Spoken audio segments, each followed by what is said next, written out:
Good morning mga kabayan. Eto, iginiit ng kampo ni Vice President Sara Duterte na hindi na umano papayag ang Vice Presidente na masira ang kanyang pangalan sa gitna ng patuloy na mga aligasyon at kontrobersiyang ibinabato laban sa kanya. Sa isang pahayag, sinabi ni Attorney Salvador Panelo Jr., abogado ni BP Sara, na handa na umano ang Vice Presidente na harapin at labanan ang mga paratang na kinakaharap niya. Asahan niyo po na si BP Sara mula ngayon ay hindi napapayag na dumihan ang pangalan niya. Ready na po siyang lumaban.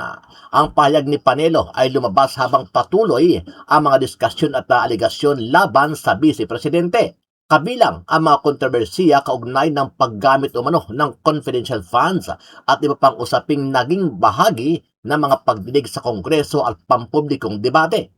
Kasabay nito, kamakailan ay nagsampa ng perjury complaint si BP Sara Duterte laban kay Ramil Madriaga sa Office of the City Prosecutor sa Taguig.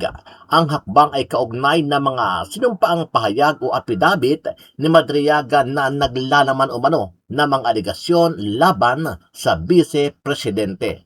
Okay, attorney, eto sabi ho ni Senadora Representative Laila de Lima, mukhang natatakot na po yung inyong kampo. Kaya po nag-file kayo ng kaso sa usapin ni Ramil Madriaga. Inoon naman daw po, hindi niyo pinapansin. Hindi kami takot. In fact, ang pag-file nga ng kaso, ibig sabihin, hindi ka takot. Kasi kung technical ng pag-uusapan, sa criminal case kasi, mas mataas yung standard of evidence na kailangan mong ma-meet para umusad yung kaso at para mapanagot yung kinakasuhan mo. So, sa amin, ang pinapakita namin, ganun kami kakumpiyansa na nagsisinungaling itong si Ramil Madriaga. Tapos, kung bakit, ang tanong mo ba? Ngayon, bakit daw po ngayon lang? Pwede... ang si VP Sara naman, ang polisiya talaga niyan is just to deny any malicious allegations, and if it comes to case, then to address it in the proper forum. Aantayin niya na lang. Kasi wala namang saysay ang testimonya na yan. Pero ngayon na ginamit na sa impeachment complaint, ibang usapan na yan. Kasi ang impeachment, alam naman nating lahat, mahalagang proseso yan. Ang posibleng outcome niyan is i-deprive mo yung mga bumoto sa isang high government official ng kanilang representante. So hindi pwedeng ang basehan ng impeachment isang testimonyang gawa-gawa lamang. Kung matatandaan, inireklamo ni Vice President Sara Duterte ang nagpakilala na dati niyang bagman na si Ramil Madriaga sa Taguig City Prosecutor's Office. Kasama ang 5 testigo at legal counsel na si Atty. Paulo Panelo Jr., personal na inihain ng Vice Presidente ang kanyang reklamong perjury sa umano'y dating aide. Tumanggi nang magpaunlak ng panayam si Duterte pero tinawag ni Panelo ang reklamo na turning point at bahagi ng tungkulin nito na panagutin ang mga nagkakalat ng kasinungalingan at misinformation. Layon lang ng kasinungalingan, sabi ng abogado, na supilin ang pasya ng publiko at manatili ang ilang individual sa kapangyarihan kapalit ng kapakanan ng bayan. Pinatutunayan niya sa complaint affidavit na hindi magkakakilala o hindi magkakilala sina BP Sara Duterte at Madriaga at wala silang personal o professional na relasyon.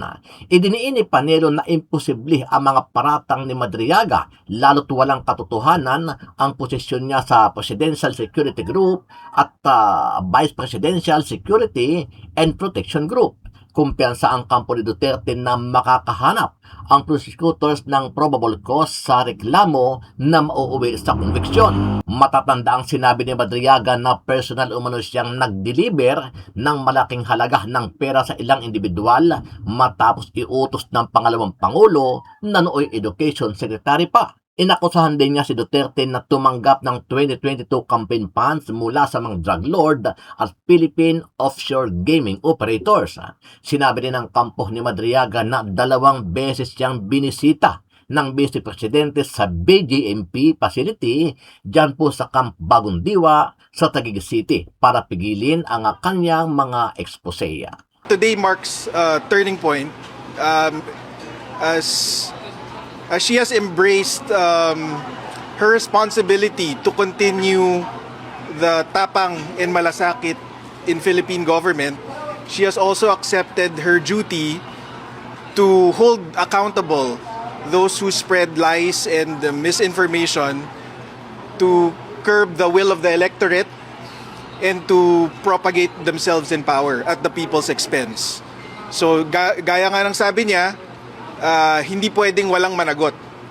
So that's why today she filed a criminal complaint for perjury against Ramil Madriaga, arising from the malicious and false statements of Ramil Madriaga in his affidavit dated November 29, 2025. So anong nakalagay sa complaint affidavit? Pinapatunayan dito sa complaint affidavit na hindi magkakilala si VP Sara at itong si Ramil Madriaga. Wala silang personal o professional na relasyon. At hindi rin totoo yung mga kwento ni Ramil Madriaga tungkol sa mga posisyon niya sa PSG, sa VP-SPG, sa DepEd at sa OVP. Kaya imposible yung pinaparatang niya laban kay VP Sara. So we are confident that this is more than sufficient to for the prosecutors to find probable cause and to determine that there is reasonable certainty of conviction. VP Sara was accompanied today by 5 witnesses, including 2 former PSG commanders who have testified that they don't know any Ramil Madriaga that served in the PSG. She also with her today was Colonel Raymond Lachica, the former commander of the VP-SPG, the Vice Presidential Security and Protection Group. Also with her was Lieutenant Colonel Dennis Nolasco, who was the security officer for the DepEd, as well as the deputy group commander for the VP-SPG. Also here with us as a witness is Attorney Reynold Monsayak, former OVP spokesperson, and Miss Ana Magnaye, an events organizer based in Davao City. Apart from those 2, we also have as additional witnesses former PSG Commander Major General Jose Niembra, as well as Assistant Special Prosecutor Ryan Kilala. Sir, is the VP bothered because the affidavit of Madriaga is included in the impeachment complaints? No, I think this is a perfect opportunity to show to the people how politically motivated these impeachment complaints are, because they are based on a worthless testimony from an untrustworthy source like Madriaga. It shows that the complainants and those pushing for the impeachment did not fact check or did a background check on Madriaga and his claims, and that's why they claim that his testimony is the smoking gun, quote unquote, for the impeachment against VP Sara. So yun ang pinapatunayan nun.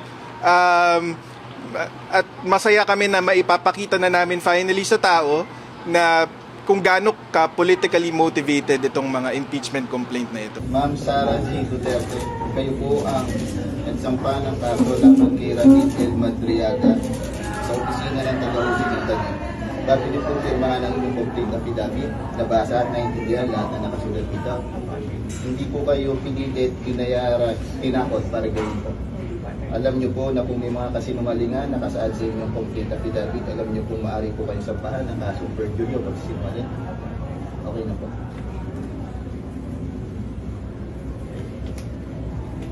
Imposible yung pinaparatang niya laban kay VP Sara.